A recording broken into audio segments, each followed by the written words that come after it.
Hey, welcome back to Bridal Sewing Techniques, and today we're going to talk about an offer you can add to your sewing portfolio of services.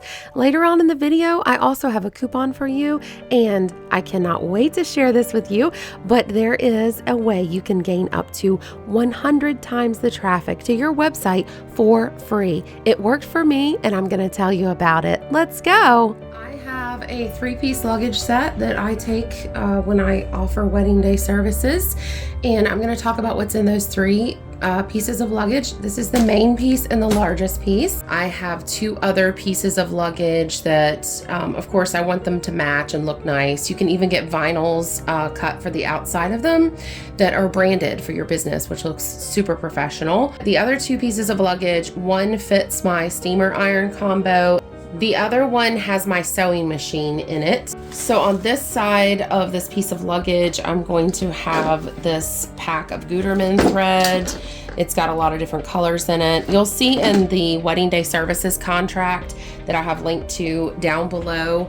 It has kind of it almost has like a worksheet flow to it for the bride to fill out. And one of the questions is the different colors that will be represented there within the wedding party, if it is a full service wedding day services contract. I have this pretty hanger just so, a lot of weddings I've worked, the bride has forgotten her decorative hanger for the picture. So I have that. And then I have these bridal strength swivel hook hangers, which are so helpful if people arrive with the cheaper hangers that don't swivel. And I've double taped them so they can withstand a lot of weight bearing. The wedding day services contract that's linked to down below, the initial iteration of this longer wedding day services contract happened in 2015. So it worked super well for me. Of course, it is also used in tandem with the general contracts that I have for sale on the contract pack as well. So you're going to have more legal protections if you also have the full contract for your sewing services. But the wedding day services contract is going to have more of a worksheet feel to it, more of a flow like that with it. It's going to have the pricing built into it.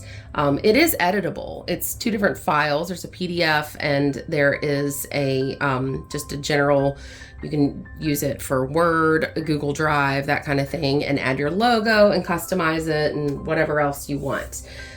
So just keep that in mind that is there. So this is a bag that I have kind of padded here, some shears in there, pliers and snips. I have some used razors in there too, just so nobody gets cut. And then there's also the craft scissors because, a lot of times people will ask for being able to cut other things. I have my spot cleaning laundry stain remover for Dreft. That is so helpful. Again, you're going to want to be careful with your fabrics and kind of couple your knowledge of stain removing with your usage here. So be careful. I have a hot glue gun, which is never used in place of sewing, obviously, but stuff happens. Now do note all the things that I have in here. It's a little overboard for simply zipping up a bride, right? So within that contract that I was talking about, and this is not just like a sales pitch, I just want to break it down for you, what all's in there so you can understand the different types of wedding day services you can offer. I say wedding day services. Within that, there is the option to simply only have gown delivery, to have gown delivery plus steaming. You can also have gown delivery plus steaming plus a zipping up service where you go and actually dress the bride and you're there to button the buttons, make sure no buttons pop off, go back over the bustle with the bridesmaids and the mom, last minute thing to help them, have it fresh on their memory. That is super helpful as well. Then there is more the full wedding day services, which I offer the most often. That's probably what I do the most often. This will be gown delivery and steaming, the dressing service, and then I stay until the bride is bustled. Some brides want me to stay all the way to the very end. They're just a little more anxious, or a lot of times as a tip, they'll throw in that you work until she's bustled, but you're welcome to stay for dinner and celebrations and whatever. That's super sweet of them. However, most of the time, unless if I have developed a very special relationship with that bride, most of the time I will still duck out after I bustle the bride. That is because I would still have my kit there, and I would still, just because I am a dedicated seamster, I would still feel on, so to speak. I would be watching the dress. I would not be enjoying myself. I would definitely very much still be at work. And if anything went wrong, wardrobe related, the whole bridal party would know to come to me. And of course I would want to help them. So most of the time I do just go ahead and duck out. I have quite a few sets of bust pads. A lot of times even the bridesmaids need bust pads. You do need to, of course, emphasize to the bride and the bridesmaids that the bride is priority. So once the bride is settled, then we can move on to the other girls. Here is some of my basic threads that I have in nippers, ivory upholstery, and then just a strong cotton, darker ivory with my snips. This is a spare veil, which has proven to be very important to have. I have been at weddings where the veil was forgotten. This is a collapsible umbrella, but I also bring a very large windproof umbrella.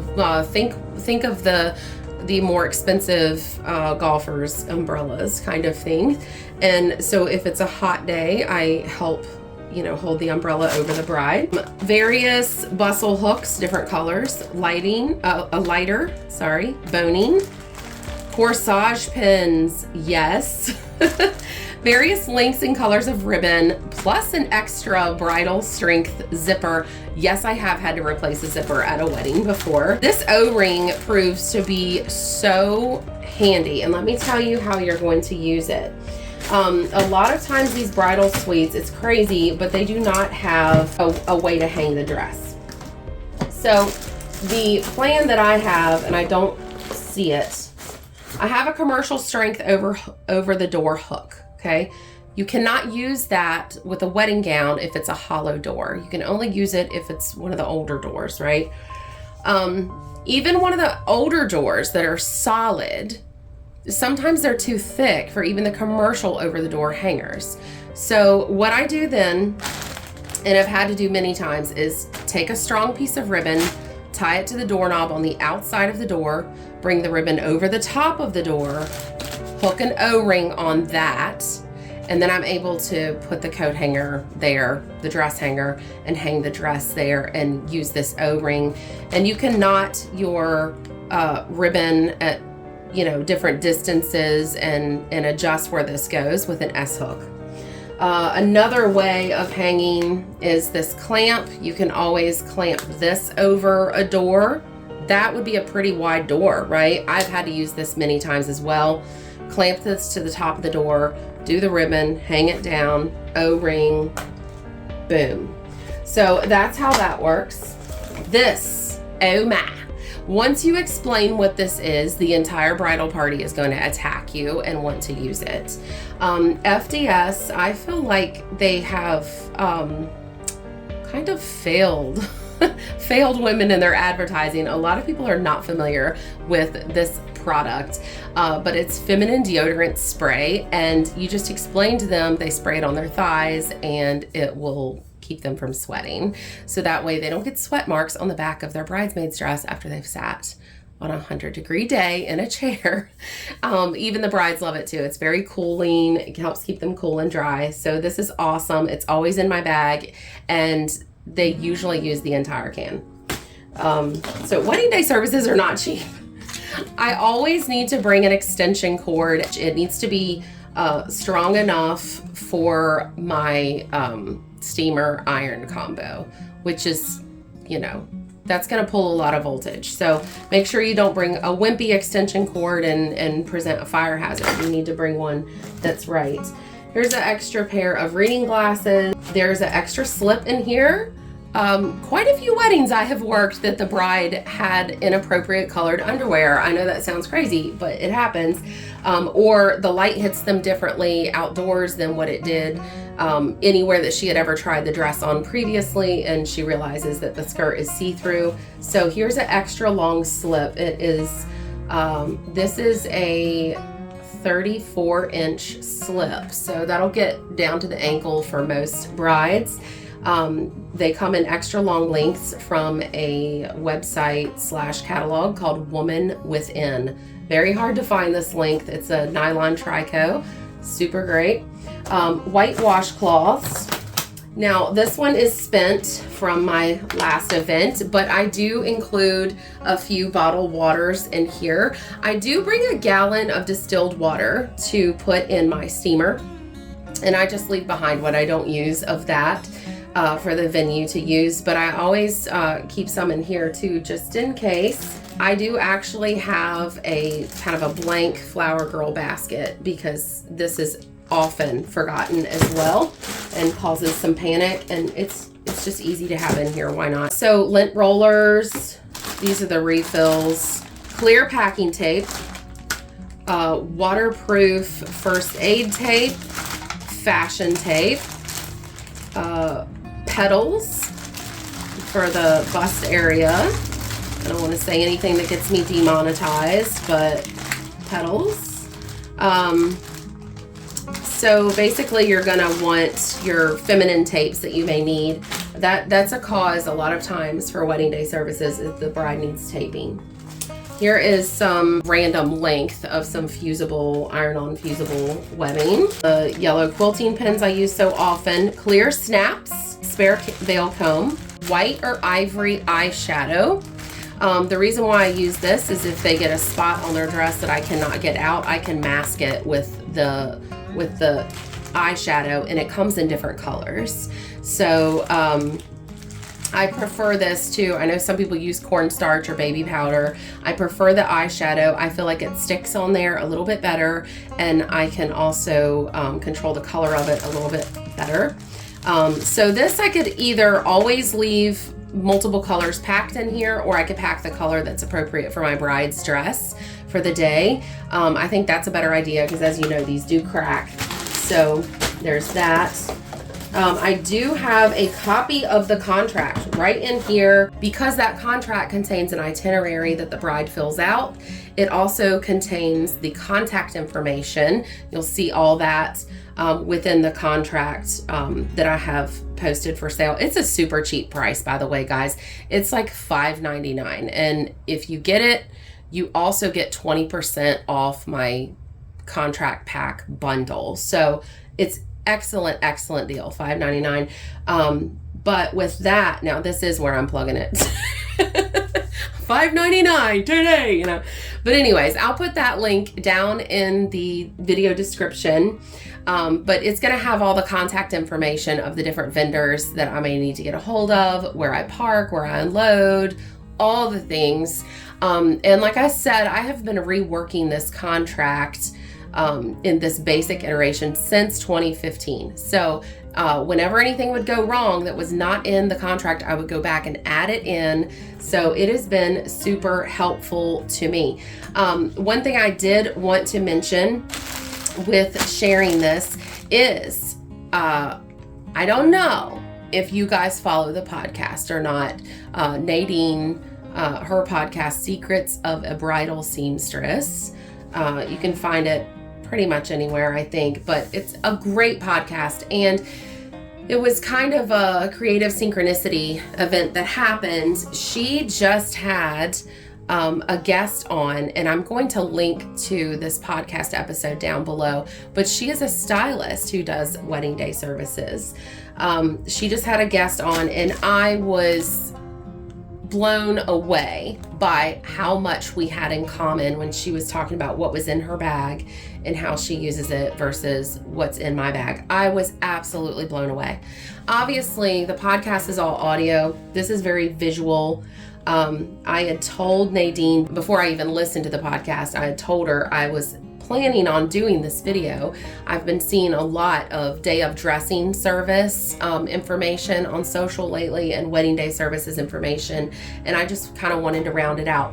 So anyways, I just wanted to mention that just in case you see any informational overlap. I felt like there was a lot of informational overlap, and that's great. That just means that you have two very experienced wedding vendors coming at it from different directions. Her guest was coming at it stylist direction. I was coming at it from a sewist direction, and we have a lot of overlap in what we bring. So definitely check out that podcast. Layering information is always great. It's not a bad thing.